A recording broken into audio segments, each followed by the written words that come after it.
I wonder if you know that I know he's lying, right? The other question has to do with subway safety. Yes. I know that you talked a lot about subway safety, and that although the numbers have come down, people still don't feel safe.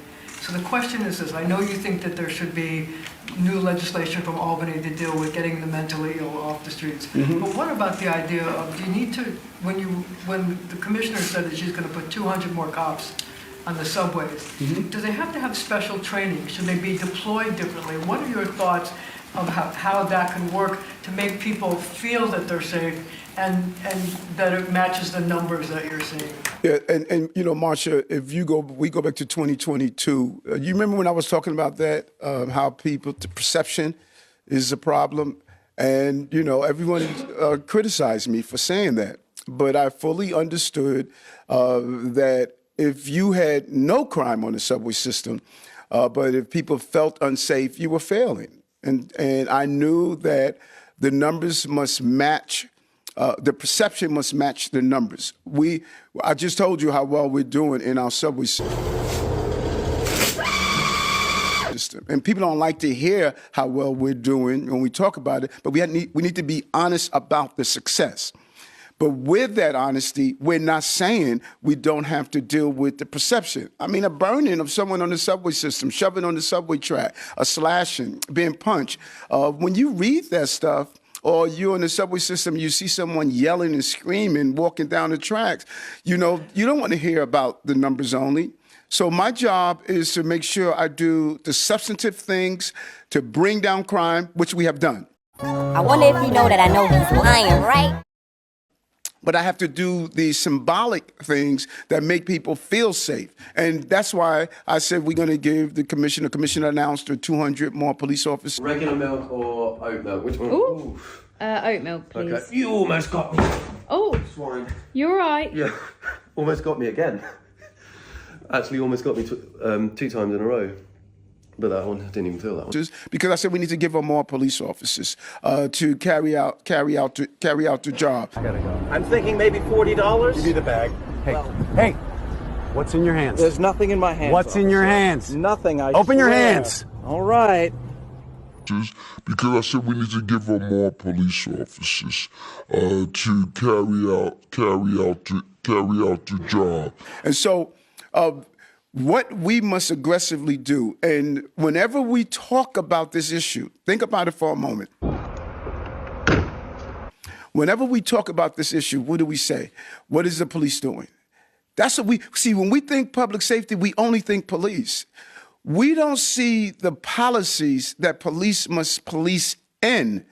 We don't see those who are suing us to say people should have a right to stay on the system. So we're fighting. Put the phone down! This is for my safety! Put the phone down! This is for my safety!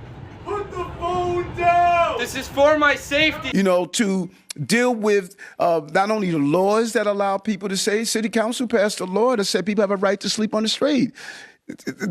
People have a right for public urination. This is what we are policing in. And so when you see the perception, we automatically say, well, what are the police doing? We have to start asking the question, what is everyone else doing? The police, they're doing their job. Doing the same thing, check it out.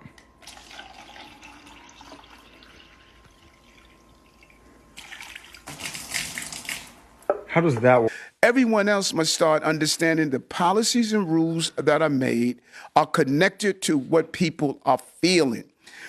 We did our job. We stored all public hospital psychiatric beds that were closed. We reinstated all of them. We doubled outreach staffing at the Department of Homeless Services. We expanded specialized shelters like Safe Haven, 1,400 new beds online. We connected 8,000 we took off our subway system and put into a shelter system. We are playing our role.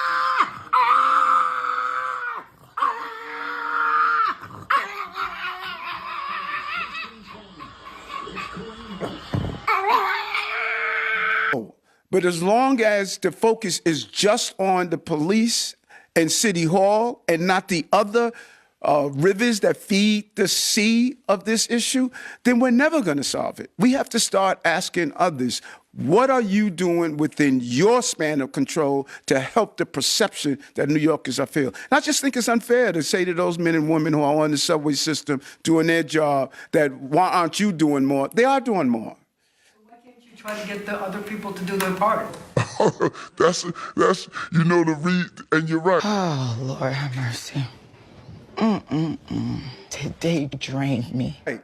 But the thing is, those other people don't read about themselves in the papers every day. We read about the police, and I think that if we start focusing more attention on the other parts of this system, you'll see a different response. But right now, the attitude is, well, they're only talking about Eric. They're talking about the police commissioner, Tish. So why do we have to worry? Everyone needs to be answering the question, what are we doing about the severe mental health crisis in our city that has a disproportionate number of random acts of violence, serious issues that are impacting their safety and impacting the safety of others? We need to start highlighting what others are doing. We close at 3. But it's 1:32. 1, 2, 3. I bet you'll get a different response and reaction. Hey, Mr. Mayor, how are you? Good. How you doing? Doing just fine. Good. Why you always lying?